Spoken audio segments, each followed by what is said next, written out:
बिस्मिल्लाहिर्रहमानिर्रहीम। अस्सलाम वालेकुम डियर स्टूडेंट्स, कैसे हैं आप सब। उम्मीद यही करता हूं कि आप सब ठीक होंगे। अल्लाह ताला आप तमाम स्टूडेंट्स को अपने हिफ्ज़ अमान में रखे और आप तमाम स्टूडेंट्स को अच्छे नंबर से कामयाबी अता फरमाए। डियर स्टूडेंट्स, हमने एक टॉपिक स्टार्ट किया हुआ है, उस टॉपिक का नाम है फाइनल अकाउंट। बेटा लास्ट लेक्चर में हमने फाइनल अकाउंट का इंट्रोडक्शन पढ़ा। इंट्रोडक्शन में हमने क्या पढ़ा कि फाइनल अकाउंट क्या होता है, फाइनल अकाउंट क्यों बनाया जाता है और फाइनल अकाउंट को बनाने का मकसद क्या होता है। हमने डिटेल से उसका फॉर्मेट डिस्कस किया, उसके direct expenses, indirect expenses, direct revenues, indirect revenues को डिस्कस किया। फिर हमने उसकी बैलेंस शीट को डिस्कस किया। तो आज हम फाइनल अकाउंट की प्रैक्टिस के लिए एक क्वेश्चन करते हैं कि इस क्वेश्चन को करने का फ़ायदा ये होगा कि हमें पता चल जाएगा कि जो ट्रेडिंग अकाउंट है उसके अंदर कौन कौन से अकाउंट आते हैं, जो प्रॉफिट एंड लॉस अकाउंट है उसके अंदर कौन कौन से अकाउंट आते हैं, और बेटा जो बैलेंस शीट है उसके अंदर कौन कौन से अकाउंट आते हैं। तो डियर स्टूडेंट्स, मैं आपको दो मेथड बताऊंगा फाइनल अकाउंट को करने के। दोनों मेथड ही आसान है, दोनों से आंसर सेम आएगा। दो मेथड बताने का बेटा मकसद ये है कि कुछ स्टूडेंट को एक मेथड की समझ आ जाएगी, कुछ को दूसरे की समझ आ जाएगी, और इंशाल्लाह इस तरह से बताऊंगा कि आप तमाम स्टूडेंट्स को दोनों मेथड की ही समझ आ जाएगी। हम अपना टाइम वेस्ट किए बगैर क्वेश्चन को स्टार्ट करते हैं। क्वेश्चन को स्टार्ट करने से पहले आप तमाम से गुजारिश की जाती है कि जो स्टूडेंट्स मेरे चैनल के ऊपर न्यू हैं वो चैनल को सब्सक्राइब कर दें, बेल आइकन को प्रेस कर दें, ताकि आने वाले हर न्यू लेक्चर का जो नोटिफिकेशन है वो आपको बर वक्त मिलता रहे। तो डियर स्टूडेंट्स, हम क्वेश्चन स्टार्ट करने लगे हैं। ये मेरे पास एक बुक थी, उसमें प्रॉब्लम नंबर 4 दी गई है। बेटा सबसे पहले आपने करना क्या है, क्वेश्चन को रीड करने से पहले आपने अपना फार्मेट बना लेना है। फार्मेट क्या है, पहले आपने trading profit and loss account बनाना है। वो कैसे बनाएंगे, सबसे पहले आप नेम लिखेंगे। मेरे पास जो क्वेश्चन के अंदर नेम है वो गोहो ट्रेडर है। फिर trading profit and loss account लिखेंगे फॉर द ईयर एंडेड 31 दिसंबर, यानी कि आप डेट लिखेंगे, फिर आप मंथ लिखेंगे, फिर आप ईयर लिख देंगे। Particulars amount rupees, particulars amount rupees, ये आपके पास बेटा डेबिट साइड है, यहाँ से लेके इस अमाउंट तक, और इस पर्टिकुलर से लेके इस अमाउंट तक आपके पास क्रेडिट साइड है। फिर बेटा आपने बैलेंस शीट बना लेनी है। सेम वही सबसे पहले जो ट्रेडर होगा या जो कंपनी का नाम होगा वो सबसे पहले लिखेंगे, फिर आप बैलेंस शीट लिखेंगे, फिर आप एज ऑन 31 दिसंबर 2011 बेटा trading profit and loss account में फॉर द ईयर एंडेड लिखेंगे, और जो बैलेंस शीट होगी उसके ऊपर आपने एज ऑन लिखना है। बैलेंस शीट के दो पार्ट्स होते हैं, एक लेफ्ट साइड होती है और एक राइट साइड होती है। लेफ्ट साइड के ऊपर आपने अपने एसेट्स को रिकॉर्ड करना है और राइट साइड के ऊपर आपने अपनी लाइबिलिटीज को रिकॉर्ड करना है। चलिए जी, हम क्वेश्चन की तरफ मूव करते हैं। बेटा क्वेश्चन में हमें क्या कहा जा रहा है, from the following trial balance of गोहो trader prepare trading and profit and loss account for the year ended 31 December 2011। Question में हमसे डिमांड की जा रही है कि गोहो ट्रेडर का आपको डाटा दिया गया है, आपने गोहो ट्रेडर से क्या बनाना है, ट्रेडिंग अकाउंट बनाना है, प्रॉफिट एंड लॉस अकाउंट बनाना है, और साथ हम इसकी बैलेंस शीट भी अपनी सहूलत के लिए बना देंगे कि हमें पता चल जाएगा कि कौन कौन सी आइटम्स जो है बैलेंस शीट के अंदर आती हैं। बेटा सबसे पहले आपने करना क्या है, क्वेश्चन को रीड करना है। क्वेश्चन को रीड करने के बाद आपने ये देख लेना कि कौन सा अकाउंट ट्रेडिंग में आता है, कौन सा प्रॉफिट एंड लॉस में आता है और कौन सा बैलेंस शीट में आता है। ट्रेडिंग के अंदर आप सबको पता है डायरेक्ट एक्सपेंसेस और डायरेक्ट रेवेन्यूज आते हैं, प्रॉफिट एंड लॉस के अंदर इनडायरेक्ट एक्सपेंसेस, इनडायरेक्ट रेवेन्यूज आते हैं, और बेटा ये जो बैलेंस शीट है इसके अंदर आपके एसेट्स और लायबिलिटीज आती हैं। हम क्वेश्चन को जो चीज़ें दी हैं इसको वन बाय वन पढ़ते हैं। देखें बेटा, ओपनिंग स्टॉक ये हमारा ट्रेडिंग अकाउंट के अंदर आएगा, परचेजेज ये भी ट्रेडिंग अकाउंट के अंदर आएगा, कैरिज कैरिज सिंपल दिया हो डायरेक्ट एक्सपेंस है, कैरिज इन आ जाए डायरेक्ट एक्सपेंस है, कैरिज इनवर्ड आ जाए डायरेक्ट एक्सपेंस है, ये भी हमारे पास ट्रेडिंग में आएगा। वेजेस भी ट्रेडिंग में आएगा, सेल्स रिटर्न भी ट्रेडिंग में आएगी, सेल्स को रिटर्न को सेल्स में से लेस कर देंगे। ड्राइंग्स आपका कैपिटल में से जाके लेस हो जाएगा, यानी कि इसको हम बैलेंस शीट में लिखेंगे। ऑफिस एक्सपेंसेस आपका प्रॉफिट एंड लॉस में आएगा, क्योंकि ये इनडायरेक्ट एक्सपेंस है। सैलरीज भी प्रॉफिट एंड लॉस में आएगा, इनडायरेक्ट एक्सपेंस है। डिस्काउंट भी प्रॉफिट एंड लॉस में आएगा, इनडायरेक्ट एक्सपेंस है। रिपेयर्स भी प्रॉफिट एंड लॉस में आएगा, इनडायरेक्ट एक्सपेंस है। एडवर्टाइजमेंट भी प्रॉफिट एंड लॉस में आएगा, इनडायरेक्ट एक्सपेंस है। सन्ड्री डेटर्स, बेटा सन्ड्री डेटर्स आपका करंट एसेट्स है। प्लांट एंड मशीनरी आपका फिक्स एसेट है, बिल्डिंग आपका फिक्स एसेट है, कैश इन हैंड आपका करंट एसेट है, कैश एंड बैंक आपका करंट एसेट है। उसके बाद कहता है जी बिल्स पेएबल, ये आपकी बेटा करंट लायबिलिटी है। परचेजेस रिटर्न, ये आपका ट्रेडिंग अकाउंट में आएगा, परचेज में से लेस कर देंगे। सन्डी क्रेडिटर्स आपकी करंट लायबिलिटी है। सेल्स आपका डायरेक्ट रेवेन्यू है, इसको आपने ट्रेडिंग अकाउंट की क्रेडिट साइड पर लिखना है। कैपिटल आप बैलेंस शीट में लिखेंगे। कमीशन रिसीव आपका प्रॉफिट एंड लॉस अकाउंट की क्रेडिट साइड पर आएगा, क्योंकि इनडायरेक्ट रेवेन्यू है। क्योंकि ये रिसीव्ड का वर्ड साथ आ गया, इसका मतलब हमने कमीशन वसूल की है, तो ये हमारा इनडायरेक्ट रेवेन्यू है। बेटा इस तरह आपने क्या करना है, जब आप बोर्ड का एग्जाम करेंगे तो इस तरह आपने ऊपर लिखना नहीं है। ये मैंने इसलिए लिखा कि आपको पता चल जाए कि कौन सा अकाउंट कहाँ पे आएगा। आपने ये देख लेना कि कितने हमारे पास डायरेक्ट एक्सपेंसेस दिए हैं, कितने इनडायरेक्ट और कितने बैलेंस शीट के आइटम्स हैं। आप करेंगे क्या, पहला मेथड बेटा ये है कि आपने करना क्या है, ट्रेडिंग अकाउंट को सबसे पहले बना लेना है। जो इसमें से पढ़ें, सबसे पहले ओपनिंग स्टॉक आएगा, फिर परचेजेस लेस करेंगे, परचेजेस रिटर्न, फिर सारे डायरेक्ट एक्सपेंसेस, फिर सेल लेस कर देंगे, सेल्स रिटर्न और क्लोजिंग स्टॉक लिखेंगे और ट्रेडिंग अकाउंट बन जाएगा। इनके इसमें से चीज़ें ढूंढ के लिखना पड़ेंगी। फिर जब ग्रास प्रॉफिट या ग्रास लॉस आ जाएगा, उसके नीचे हम क्या बनाएंगे, प्रॉफिट एंड लॉस अकाउंट बना देंगे। फिर चीज़ें इसमें से ढूंढ के लिखेंगे, वन बाय वन लिखते जाएंगे, हमारा प्रॉफिट एंड लॉस अकाउंट बन जाएगा। फिर क्या करेंगे, फिर हम एंड पे आके इसकी बैलेंस शीट बना लेंगे कि बैलेंस शीट के अंदर कौन कौन सी आइटम्स आती हैं, हम इसमें से ढूंढ के लिखेंगे। ये था पहला मेथड। बेटा दूसरा तरीका क्या है, ये सबसे आसान तरीका है, ये सबसे आसान मेथड है और मेरा ख्याल है आपको यही फॉलो करना चाहिए, इससे आपका क्वेश्चन कभी भी गलत नहीं होगा। करेंगे क्या, हमने ये लिख लिया कि हमारे पास डायरेक्ट एक्सपेंसेस, इनडायरेक्ट एक्सपेंसेस और बैलेंस शीट के आइटम्स कौन कौन सी हैं। हम इनको देख लेंगे ये कितने हैं, क्योंकि मेरे पास तो पेपर ब्लैंक है। जब आपको बोर्ड पे पेपर आएगा वो लाइनिंग वाला पेपर होगा, तो आपको बड़ा इजीली ये आप जज कर लेंगे कि जितने हमारे पास डायरेक्ट एक्सपेंस है वो कितनी लाइंस के ऊपर आ जाएंगे। आप उतनी लाइंस छोड़ दें, ठीक है, उतनी लाइंस किसके लिए रख लें, ट्रेडिंग अकाउंट के लिए। उसके नीचे जो होगा आप फिर यहाँ से पढ़ लेंगे जी हमारे पास प्रॉफिट एंड लॉस अकाउंट में कितनी लाइंस चाहिए, वो इधर से इतनी लाइंस आप छोड़ के अपना फॉर्मेट बना लें। इसी तरह बैलेंस शीट का कर लें। तो हम बेटा क्वेश्चन को सॉल्व करते हैं। सबसे पहले बेटा ओपनिंग स्टॉक हम यहाँ पे लिखेंगे, हम लिखेंगे जी ओपनिंग स्टॉक। ओपनिंग स्टॉक की बेटा वैल्यू बताई गई है हमारे पास 5,000 रुपया। नेक्स्ट बेटा हमें परचेजेस बताया गया है, परचेजेस की जो अमाउंट बताई गई है वो 11,000 है। बेटा ये इनर कॉलम होता है, इसमें इनर कॉलम में मैंने क्यों लिखा है, क्योंकि क्वेश्चन के अंदर परचेजेस रिटर्न बताई गई हैं। देखिए नेक्स्ट हमारे पास बताया गया है कैरिज 170 रुपये। मैं ये भी यहाँ पर ही लिखूंगा क्योंकि ये हमारा डायरेक्ट एक्सपेंस है, मैं ये भी यहाँ पर लिखूंगा जी कैरिज। दूसरा मेथड क्या है, दूसरा मेथड सबसे आसान मेथड है। वो क्या है बेटा कि जो चीज़ जहाँ पे आती है उसको वहाँ पे प्लेस करते जाए। ये ना वेट करें कि हम सबसे पहले ट्रेडिंग अकाउंट बनाएंगे, फिर प्रॉफिट एंड लॉस बनाएंगे, फिर बैलेंस शीट बनाएंगे। आप क्वेश्चन को वन बाय वन पढ़ते जाएं और क्वेश्चन में जो आइटम्स हैं उनको वन बाय वन पढ़ते जाएं और जहाँ जहाँ पे आती है वहाँ पे लिखते जाएं।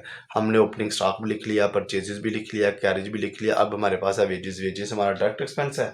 अब बेटा इसमें क्या कर देंगे, वेजेस लिख देंगे। वेजेस की अमाउंट हमें बताई गई है ₹2000। फिर देखें सेल्स रिटर्न है, हमें पता है ये यहाँ पे आता है, इसमें से सेल्स में से लेस होता है, हम लिख देंगे लेस सेल्स रिटर्न। उसकी बेटा जो अमाउंट बताई गई है वो ₹200 बताई गई है। नेक्स्ट हमारे पास है ड्राइंग। हमें ड्राइंग्स हम बाद में लिखेंगे क्योंकि हमें पता है यहाँ पे हमने जाके ड्राइंग्स को लेस करना है कैपिटल में से। उसके बाद हमारे पास बताया गया है जी ऑफिस एक्सपेंसेस, ये हमारा इनडायरेक्ट एक्सपेंस है। हमें पता चल गया जी इतनी जगह हमें चाहिए उसके लिए ट्रेडिंग अकाउंट के लिए। अब इसके नीचे हम क्या लिखते हैं, ऑफिस एक्सपेंसेस, ये हमारा इनडायरेक्ट एक्सपेंस है। ऑफिस एक्सपेंसेस की अमाउंट बेटा 250 बताई गई है। उसके बाद हमें बताया गया है सैलरीज, सैलरीज भी हमारा इनडायरेक्ट एक्सपेंस है। सैलरीज की अमाउंट बताई गई है 1,600 रुपया। डिस्काउंट भी हमारा इनडायरेक्ट एक्सपेंस है, हमने डिस्काउंट लिख दिया। डिस्काउंट बेटा कितना बताया गया है, हमें बताया गया 300 रुपीज़। उसके बाद रिपेयर्स भी हमारा इनडायरेक्ट एक्सपेंस है, अब हम इसमें रिपेयर्स लिख देंगे जी। रिपेयर्स की अमाउंट बेटा बताई गई है 1,200 रुपया। उसके बाद बेटा एडवर्टाइजमेंट है, ये भी हमारा इनडायरेक्ट एक्सपेंस है, इसको हम क्या लिखेंगे, इसमें लिख देंगे ₹500। उसके बाद सन्ड्री डेटर्स देखें बेटा बताए गए हैं। सन्ड्री डेटर्स हमारे पास करंट एसेट्स में आता है। पहली दो लाइनें छोड़ेंगे क्योंकि सबसे पहले हमने कैश इन हैंड और कैश एट बैंक लिखना होता है। उसके बाद हमने क्या लिखना है इसमें, सन्ड्री डेटर्स। ये देखें सन्ड्री डेटर्स की अमाउंट बताई है 6,000 रुपये। हमने लिखा जी सन्ड्री डेटर्स, ये अमाउंट हमें बताई गई है 6,000 रुपीज। फिर हमारे पास है प्लांट एंड मशीनरी, ये हमारा फिक्स एसेट है, हम फिक्स एसेट में आ जाएंगे। आपने सबसे पहले फॉर्मेट बनाया होगा तो आपको बड़ी आसानी होगी ये सवाल करने में। ये आ जाएगा 10,000 रुपीज। उसके बाद बेटा बिल्डिंग हमारा फिक्स एसेट है, हम यहाँ पे बिल्डिंग लिख देंगे। ये हमारे पास आ गया है जी 12,000 रुपीज। उसके बाद कैश इन हैंड, ये हमारा करंट एसेट है, हमने यहाँ पे लिखा जी कैश इन हैंड। ये हमारे पास है जी ₹600। फिर हमारे पास है जी बेटा कैश एट बैंक, हमने कैश एट बैंक लिखा। ये हमारे पास है जी ₹2,000। फिर देखें हमारे पास बिल्स पे एबल आ गया, ये हमारी करंट लाइबिलिटी है, इसको हम लिखेंगे जी बिल्स पे एबल। ये देखें जी ये हमारे पास है 1,200 रुपीज़। परचेजेस रिटर्न हमारे पास ये कहाँ पे आना है, ट्रेडिंग अकाउंट में। हमने यहाँ से लेस करना बेटा, देखें लेस कर देंगे परचेजेस रिटर्न। उसका आंसर जो हमें परचेजेस रिटर्न का बेटा आंसर बताया गया वो 300 रुपया बताया गया। हम इसमें 300 रुपीज़ लिख देंगे। जब हम 11,000 में से देखें बेटा 300 रुपया लेस करेंगे तो हमारे पास क्या आंसर आएगा, हमारे पास आंसर है 10,700 रुपया। हमने यहाँ पे लिख दिया जी हमारे पास जो रिमेनिंग आंसर है वो 10,700 रुपया। अब नेक्स्ट देखें, नेक्स्ट हमारे पास है जी सन्ड्री क्रेडिटर्स, ये हमारी करंट लायबिलिटी में आता है। हम यहाँ पे लिखेंगे जी सन्ड्री क्रेडिटर्स। देखो बेटा सन्ड्री क्रेडिटर्स की अमाउंट बताई गई है 2,700 रुपया। सेल्स, सेल्स हमारा डायरेक्ट रेवेन्यू है। अब हम यहाँ पे क्या लिख देंगे बेटा, सेल्स। सेल्स की अमाउंट जो बताई गई है वो 20,000 रुपीज़ बताई गई है बेटा। इसमें से हमने पहले ही सेल्स रिटर्न को लेस करना है, तो 20,000 में से जब हम बेटा 200 रुपया निकाल देंगे तो हमारे पास बाकी जो अमाउंट आ जाएगी वो 19,800 रुपया आ जाएगी। अब देखें हमारे पास क्या रह गया बाकी, कैपिटल। कैपिटल हम ऑनर्स इक्विटी के अंदर लिखते हैं, हम यहाँ पे लिखेंगे जी कैपिटल। कैपिटल की अमाउंट है जी 30,000 रुपीज़। लास्ट में बेटा हमारे पास है कमीशन रिसीव्ड, ये हमारा इनडायरेक्ट रेवेन्यू है, तो इसको हमने यहाँ पे लिखना है। हम यहाँ पे लिखेंगे जी कमीशन रिसीव्ड। देखिए बेटा कमीशन रिसीव की अमाउंट बताई गई है 120 रुपये। ये देखें 120 रुपीज़ इसकी अमाउंट बताई गई है, हमने यहाँ पे 120 लिख लिया। हमने तकरीबन सारा डाटा जो है वो पुट करना था वो कर लिया। नीचे का एडजस्टमेंट बताई गई है, कहता है the value of closing stock in hand on 31 December 2011 ₹6,000। इसके दो इफेक्ट होंगे। पहला इफेक्ट होगा ये ट्रेडिंग अकाउंट के अंदर क्रेडिट साइड पे आ जाएगा, दूसरा इफेक्ट ये करंट एसेट्स में आ जाएगा। पहला हम इफेक्ट इसका करते हैं बेटा, हमारे पास क्लोजिंग स्टॉक बताया गया। क्लोजिंग स्टॉक की वैल्यू बताई गई है सवाल के अंदर बेटा एडजस्टमेंट में 6,000 रुपया। पहला इफेक्ट ये, और दूसरा इफेक्ट मैंने आपको भी बताया कि क्लोजिंग स्टॉक आपका करंट एसेट्स भी होता है। तो क्लोजिंग स्टॉक बेटा हम यहाँ पे लिख देंगे, अमाउंट हम लिखेंगे 6,000 रुपया। ये ले जी हमारा तकरीबन सारा सवाल हो गया। बस इसके अंदर से जो ड्राइंग्स रह गई हैं हमारी वो हम जब इसमें नेट प्रॉफिट ऐड करेंगे तो हम यहाँ पे लिख देंगे। बेटा ये गलती से यहाँ लिखा गया, इसको हमने इनर कॉलम में लिखना है क्योंकि इसकी जो अमाउंट है इसके अंदर हमने नेट प्रॉफिट या नेट लॉस ऐड करना होता है। देखिए अब हम करेंगे क्या, सिंपल इसका हल है। अब आपने देखना है कि आपके पास बड़ी साइट कौन सी है, उसके हिसाब से आपने अपना वो प्रॉफिट या लॉस निकाल लेना है। देखिए जी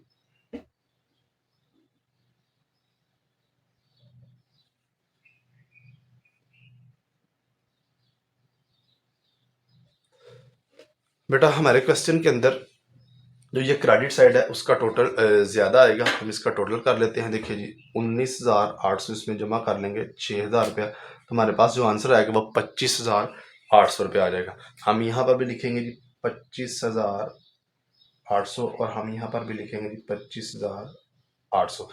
जो साइड बड़ी होगी उसका टोटल बेटा आपने दोनों साइड्स पे लिखना है। अगर क्रेडिट साइड बड़ी है तो इसका टोटल करके क्रेडिट साइड पे भी लिखना है, डेबिट साइड में भी, और इसमें से आपने लेस कर देनी है डेबिट साइड। देखें 25,800 में से लेस करेंगे सबसे पहले ये वाला 5,000, फिर लेस करेंगे 10,700, फिर लेस करेंगे 170, फिर लेस करेंगे 2,000 रुपीज़। बेटा हमारे पास जो रिमेनिंग आ सके 7,930 रुपये आएगा। इसको हम लिखेंगे, ये हमारा क्या आ गया है, ग्रॉस प्रॉफिट। और इसको हम बेटा ट्रांसफर करते हैं प्रॉफिट एंड लॉस अकाउंट में। Transfer to profit and loss account, यानी अगर आपका प्रॉफिट में डेबिट साइड पे जाएगा, अगर आपका आंसर ग्रॉस प्रॉफिट में आ रहा है, डेबिट साइड पे आ रहा है, तो बेटा इसको ट्रांसफर करना है आपने क्रेडिट साइड पे ग्रॉस प्रॉफिट के नाम से। कितना है, 7,930 रुपये। अगर आपका ग्रॉस लॉस आएगा वो आएगा इस साइड पे। अब वो कैसे आएगा, आपकी ये साइड बड़ी होगी, इसका टोटल आप यहाँ पर भी लिखेंगे और क्रेडिट साइड में भी, और क्रेडिट साइड को माइनस कर देंगे तो आपके पास ग्रॉस लॉस आ जाएगा। अगर ग्रॉस लॉस आएगा तो बेटा इसको डेबिट साइड पे ट्रांसफर करना है। दोबारा बता रहा हूँ, क्वेश्चन में ग्रॉस प्रॉफिट आया तो उसको ट्रांसफर करना है क्रेडिट साइड पर प्रॉफिट एंड लॉस अकाउंट की। अगर ग्रॉस लॉस है तो उसको ट्रांसफर करना है डेबिट साइड पर प्रॉफिट एंड लॉस अकाउंट की। हमने ये लिख लिया। अब हमारे पास ये वाली जो साइड है ये बड़ी है, हम क्या करते हैं, हम फिल लाइनिंग करने के बाद हम इसका टोटल करते हैं और अपना नेट प्रॉफिट निकाल लेते हैं। बेटा ये मैंने बड़ी डिटेल से आपको बताया हुआ है कि जो ट्रेडिंग अकाउंट होता है वो ग्रॉस प्रॉफिट तक होता है, और ग्रॉस प्रॉफिट ही हमने उसके अंदर से फाइंड आउट करना होता है। और जो प्रॉफिट एंड लॉस अकाउंट होता है उसको बनाने का मकसद ये होता है कि उसमें से हमने या तो अपना नेट प्रॉफिट निकालना है या अपना नेट लॉस निकालना होता है। तो हमने ट्रेडिंग अकाउंट बना लिया, ट्रेडिंग अकाउंट में से हमने अपना ग्रॉस प्रॉफिट निकाल लिया, उसको अगर ट्रांसफर भी कर दिया। अब हम प्रॉफिट एंड लॉस अकाउंट बना रहे हैं, प्रॉफिट एंड लॉस अकाउंट भी बन गया हुआ है। तो हम टोटल करते हैं इसका 7,930, इसमें जमा करेंगे 120, हमारे पास आ जाएगा बेटा 8,050 रुपये, ये टोटल आ जाएगा 8,050 टोटल आ गया। इसको हमने दोनों साइड्स पे लिखा क्योंकि ये साइड बड़ी है, इसका टोटल यहाँ पर भी लिखेंगे। इसमें से हमने अब ये वाली जो अमाउंट है ये सारी माइनस करनी है, ये प्रॉफिट एंड लॉस अकाउंट। इसमें से लेस कर देंगे 250, फिर लेस करेंगे 1,600, फिर लेस करेंगे 300, फिर लेस करेंगे 1,200, फिर लेस करेंगे 500, तो हमारे पास आ जाएगा 4,200। ये हमारा पास बेटा जो आंसर आ गया 4,200, इसको हम कहते हैं, ये हमारे पास है जी नेट प्रॉफिट। इसको हम ट्रांसफर करते हैं to capital. Transfer to capital लिख लेंगे, ट्रांसफर टू बैलेंस शीट लिख लें, दोनों स्टेटमेंट्स ही ठीक है। देखिए जी हमारा ग्रास प्रॉफिट आ गया बेटा, जो नेट प्रॉफिट आ गया। जो नेट प्रॉफिट आता है इसको हम जाके बैलेंस शीट में कैपिटल के अंदर ऐड करते हैं। अगर तो नेट प्रॉफिट आएगा तो कैपिटल में ऐड होगा, अगर नेट लॉस आएगा तो वो इस साइड पे आएगा, तो नेट लॉस कैपिटल में से माइनस होगा। देखिए हमने क्या करना है बेटा, सबसे पहले हम ये जो हमारे पास नेट प्रॉफिट आया ये वाली अमाउंट, इसको हम ऐड करते हैं कैपिटल में जाके। हम यहाँ पे लिखेंगे जी ऐड नेट प्रॉफिट, यह है 4,200 रुपये। ये जब 30,000 में हम 4,200 रुपये बेटा जमा करेंगे तो 34,200 रुपये आ जाएगा। अब इस आंसर में से बेटा हमने लेस करनी होती है ड्राइंग्स। देखिए नहीं ड्राइंग्स बेटा हमारे क्वेश्चन के अंदर बताई गई हैं। ये देखिए ये अमाउंट है ड्राइंग्स की, ये वाली, ये है 1,500। मैंने आपको बोला था इसको हम लास्ट पे जाके लिखेंगे। ड्राइंग 1,500 रुपये, हमने यहाँ पे लिख दिया जी 1,500। अब हमने क्या किया, 34,200 में से बेटा लेस किया 1,500, तो हमारे पास आ गया 32,700 रुपया। जो रिमेनिंग आंसर आएगा वो 32,700 रुपया रहेगा। हमारा क्वेश्चन ऑलमोस्ट हो गया। अब हमने करना क्या है, इस क्वेश्चन के ठीक होने की निशानी क्या है, आपको पता कैसे चलेगा कि हमारा सवाल ठीक है। बेटा आपने एसेट साइड का टोटल भी करना है, आपने लायबिलिटी साइड का टोटल भी करना है। अब एसेट साइड का टोटल और लायबिलिटी साइड का टोटल आपस में इक्वल है, या लायबिलिटी साइड का टोटल और एसेट साइड का टोटल आपस में इक्वल है, तो आपका क्वेश्चन बिल्कुल ठीक है। हम करते क्या जी, हम सबसे पहले इसकी लाइनिंग कर लेते हैं जहाँ पे हमने इसका टोटल आंसर लिखना है, फिर हम इसका टोटल कर लेते हैं। ये देखिए बेटा, इसको डबल लाइन लाजमी किया करें क्योंकि क्वेश्चन के खत्म होने की निशानी होती है। हम सबसे पहले एसेट का टोटल करते हैं। एसेट हमारे पास सबसे पहले 600, फिर 2,000, फिर 6,000, फिर 6,000, फिर 10,000, फिर 12,000। ये बेटा हमारे पास आ गया 36,600 रुपया एसेट्स का टोटल। हम लाइबिलिटी का टोटल करते हैं। लाइबिलिटी में पहले 2700, 1200, 32,700, इसका टोटल बेटा आ गया 36,600 रुपया। ये क्वेश्चन के ठीक होने की निशानी है। अगर आपका आंसर जो आंसर एसेट साइड का है वही आंसर लायबिलिटी साइड का आएगा टोटल में, तो बेटा आपका क्वेश्चन ठीक है। अब आपको बोर्ड में इसके मार्क्स कैसे मिलेंगे? बेटा 5 नंबर आपके होते हैं ग्रॉस प्रॉफिट तक, नेक्स्ट 5 नंबर आपके होते हैं नेट प्रॉफिट निकालने तक, और 10 नंबर आपके होते हैं बैलेंस शीट के। उम्मीद करता हूँ कि जो प्रैक्टिस का क्वेश्चन हमने किया है ये तमाम स्टूडेंट्स को समझ आ गई होगी। अगर किसी स्टूडेंट को कोई मसला हो, कोई क्वेश्चन हो, तो बेटा आप कमेंट सेक्शन में पूछ सकते हैं। मिलते हैं इंशाल्लाह एक नई वीडियो के साथ। उस वीडियो में हम एडजस्टमेंट्स करेंगे। तब तक अपना बहुत सा ख्याल रखिएगा, दुआ में याद रखिएगा। अल्लाह हाफिज़।